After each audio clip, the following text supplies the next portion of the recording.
Engineering journey start చేసే ముందు చాలా ఎక్సైటింగ్‌గా, చాలా డౌట్స్‌తో, చాలా కన్‌ఫ్యూజన్స్‌తో స్టార్ట్ అవుతుంది. And it's same for everyone. Welcome back to another chapter of my journey. And ఈ జర్నీ ఎలా స్టార్ట్ అయింది అండ్ ఈ 4 ఇయర్స్‌లో నేనేం నేర్చుకున్నాను, ఏం తెలుసుకున్నా అనేది మాట్లాడుకుందాం. 4 ఇయర్స్ బ్యాక్ నేను ఆంధ్ర నుంచి తమిళనాడుకు మూవ్ అయ్యాను. ఎందుకంటే బీటెక్ కోసమే. And literally everything was new for me. అక్కడ లాంగ్వేజ్ కానీ, అక్కడ జనాలు కానీ అందరూ నాకు కొత్తే. బట్ హానెస్ట్లీ ఒక కొన్ని డేస్లోనే మొత్తం సెట్ అయిపోయింది. కానీ ఆ తర్వాత స్టార్ట్ అవుతుంది మనకి కెరియర్ కన్ఫ్యూషన్.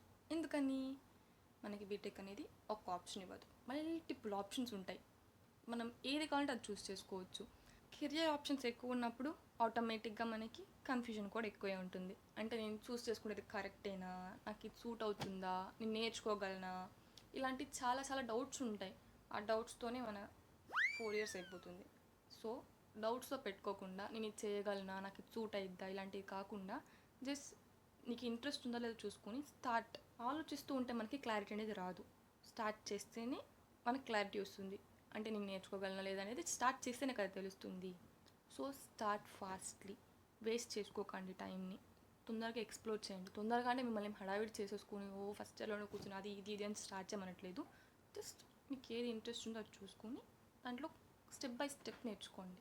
ఇంకొక విషయం ఏంటంటే, మన క్లాస్లో కొంతమంది ఉంటారు, వాళ్ళు ఇక్కడికి వచ్చే ముందే బాగా ప్రాజెక్ట్స్ చేసేసి ఉండొచ్చు, హ్యాకథాన్స్లో పార్టిసిపేట్ చేసి ఉండొచ్చు, మీకన్నా మంచి ప్రోగ్రామింగ్ లాంగ్వేజ్ వచ్చి ఉండొచ్చు మంచిగా, అండ్ వాళ్ళ కమ్యూనికేషన్ స్కిల్స్ బెటర్ ఉండొచ్చు మీకన్నా.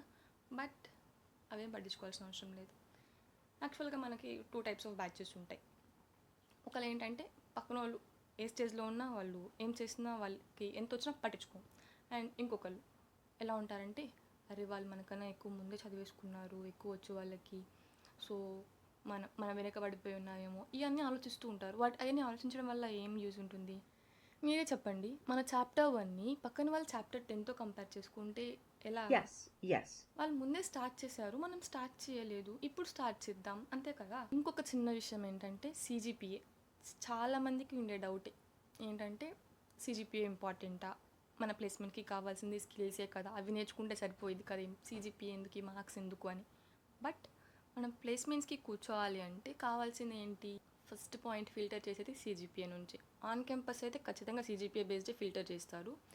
సో డీసెంట్ CGPA మెయింటైన్ చేయడం బెటర్. అండ్ ఆల్సో అది ఫస్ట్ 2 ఇయర్స్లోనే మెయింటైన్ చేయండి. ఎందుకంటే మనకు ఫస్ట్ 2 ఇయర్స్లో చాలా టైం ఉంటుంది, మనం నేర్చుకోవడానికి కానీ ఎక్స్ప్లోర్ చేయడానికి కానీ చాలా ఖాళీగా ఉంటాం. సో ఫస్ట్ ఇయర్లోనే CGPA మెయింటైన్ చేయండి. నేను చేసిన మిస్టేక్ ఏంటంటే, ఫస్ట్ ఇయర్లో CGPA మీద అంత కాన్సన్ట్రేట్ చేయకపోవడం వల్ల లాస్ట్ 2 ఇయర్స్ చాలా బర్డెన్ అయిపోయి చాలా ప్రెషర్ వచ్చింది.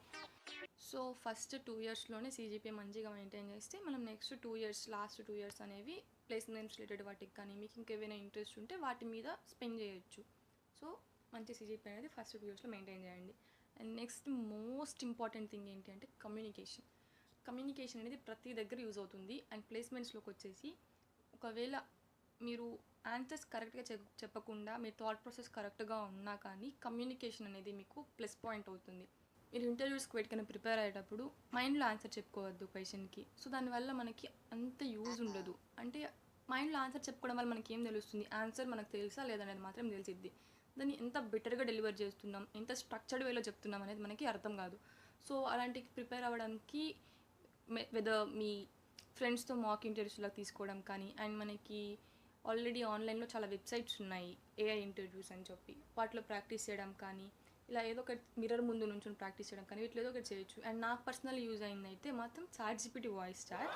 ఎందుకంటే నేను ఇంటర్వ్యూకి వెళ్ళే ప్రతిసారి రెజ్యూమే, ఆ కంపెనీ డీటెయిల్స్ అన్నీ ఇచ్చి క్లియర్గా చెప్తాను నేను దానికి. అండ్ నాకు ఇలా ఇంటర్వ్యూ ఉంది, నువ్వు దీని బేస్డ్ క్వశ్చన్స్ అడుగు, అన్నీ కవర్ చేయ, దాంట్లో technical related, HR related, logical questions అన్నీ కవర్ చేయి, నువ్వు లాస్ట్లో నాకు రిపోర్ట్ ఇవ్వు, నా కమ్యూనికేషన్ స్కిల్స్ ఎట్లా ఉన్నాయంటే, లైక్ నేను కరెక్ట్గా డెలివర్ చేస్తున్నాను, స్ట్రక్చర్ వేలో ఉందా ఆన్సర్ అనేది, ఇంకా ఏమైనా ఫిల్లర్స్ యూస్ చేస్తున్నానా, ఇవన్నీ చెక్ చేసి నాకు రిపోర్ట్ ఇవ్వు, మంచిగా నా టోన్ అన్నీ చెక్ చేసి ఇవ్వు అని చెప్పి చెప్తాను దానికి. సో దానివల్ల మనకి ఏంటంటే నెక్స్ట్ డే మనం ఇంటర్వ్యూకి వెళ్ళే ముందు అంత కొత్తగా అనిపించదు. వాళ్ళు నిన్న నైట్ ప్రాక్టీస్ చేసి ఉంటాం కాబట్టి కొంచెం ఈజీగా ఉంటుంది. సో అంత భయం, ఆ టెన్షన్ ఉండదు, ఆ ట్రామా ఉండదు అనమాట.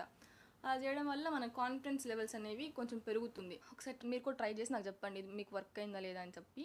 అండ్ ఇంకో మోస్ట్ ఇంపార్టెంట్ విషయం ఏంటి అంటే, ఆపర్చునిటీస్ కోసం వెయిట్ చేయకండి అండ్ ఆపర్చునిటీస్ని వెయిట్ చేయించకండి. ఇంకా ప్రిపేర్ అవ్వలేదు, ఇంకా పర్ఫెక్ట్గా అయ్యి అప్పుడు అటెంప్ట్ చేస్తాను, అప్పుడు స్టార్ట్ చేస్తాను, అప్పుడు అప్లై చేస్తాను, అప్పుడు అనేది వదిలేయండి. Start now. ఎందుకంటే మీరు ఎప్పుడైనా ఒకసారి ఒక అటెంప్ట్ చేస్తేనే మీరు ఏ లెవెల్లో ఉన్నారు అనేది మనకు అర్థమయ్యిద్ది కదా. సో దాన్ని బట్టి మనల్ని మనం ఇంప్రూవ్ చేసుకోవచ్చు. ఇప్పుడు సపోజ్ నీకు కొంచెమే వచ్చు ఇంటర్వ్యూకి రిలేటెడ్ వాటికి, అండ్ నువ్వు ఇంటర్వ్యూకి వెళ్ళావు, వాళ్ళ తర్వాత కూడా నీకేం గుర్తుండరు, వాళ్ళేం గుర్తుపెట్టుకోరు. ఇప్పుడు నీకేం తెలియదు అనేది బయట చెప్పుకోవడానికి వెళ్ళి, సో వెళ్ళి ట్రై చేయండి, అటెంప్ట్ ఇవ్వండి. అండ్ వాళ్ళు ఒక ఫీడ్బ్యాక్ ఇస్తారు కదా, ఆ ఫీడ్బ్యాక్ నుంచి మీరు ఇంప్రూవ్ అవ్వండి. అండ్ ఏమి రాకుండా అయితే ఇంటర్వ్యూ స్టేజ్ వరకు వెళ్ళలేరు కదా. సో మేబీ ఏదో ఒక మీ ఇంటర్పర్సనల్ స్కిల్స్లో ఏదన్నా ఒకటి తక్కువ అయి ఉండొచ్చు, వాటిని ఇంప్రూవ్ చేసుకోవచ్చు ఆ ఫీడ్బ్యాక్ వల్ల. సో ఏదైనా కానీ ఫస్ట్ అటెంప్ట్ ఇస్తేనే ఆ ఫీడ్బ్యాక్ నుంచి మనం ఇంప్రూవ్ అవ్వగలం. నాకేం రాదు, నేను ఇంకా పర్ఫెక్ట్ అవ్వాలి, నాకు ఏదో ఒక భయంతో ఆగిపోతే మనం అక్కడే ఉంటాం, నెక్స్ట్ స్టెప్కి వెళ్ళాం. సో భయపడకుండా అటెంప్ట్ చేయండి ఏదైనా కానీ. వచ్చినా రాకపోయినా కాన్ఫిడెన్స్ ఇంపార్టెంట్. కాన్ఫిడెన్స్తో పాటు కమ్యూనికేషన్ స్కిల్ ఉంటే యూ కెన్ సర్వైవ్. అయినా ఫ్రెషర్స్ నుంచి వాళ్ళేం ఎక్స్పెక్ట్ చేస్తారు? బేసిక్స్ తెలిసి ఉండాలి, కొంచెం నాలెడ్జ్ ఉండాలి, నేర్చుకోవాలనే జీల్ ఉండాలి, అండ్ కొంచెం మంచిగా కమ్యూనికేషన్ స్కిల్స్ ఉంటే తీసుకుంటారు. వాళ్ళు ఎక్కువ ఎక్స్పెక్ట్ ఎప్పుడు చేస్తారు అంటే మనకి ఎక్కువ ప్యాకేజ్ ఇచ్చినప్పుడు అంతే. ఇంకా ఇదేం అడ్వైస్ కాదు, జస్ట్ నేను ఎక్స్పీరియన్స్ అయ్యి నేను తెలుసుకున్నవి మేబీ ఎవరికైనా యూజ్ అవుతుందని చెప్పి షేర్ చేశాను. వీటిలో ఏ ఒక్కటి మీకు యూజ్ అయినా కానీ I will be really happy.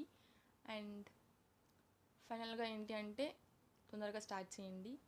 ఏం చేసినా కన్సిస్టెన్సీతో ఉండండి. డైలీ 30 minutes కూర్చున్నా కానీ మనకు 24 hours 30 minutes ఇవ్వలేమా మన ఫ్యూచర్ కోసం? 30 minutes స్టార్ట్ చేస్తే అది మనకి నిజంగా ఇంట్రెస్టింగ్గా ఉంటే ఇంకొక 1 hour ఎక్స్ట్రా కూర్చొని చదువుకుంటాం.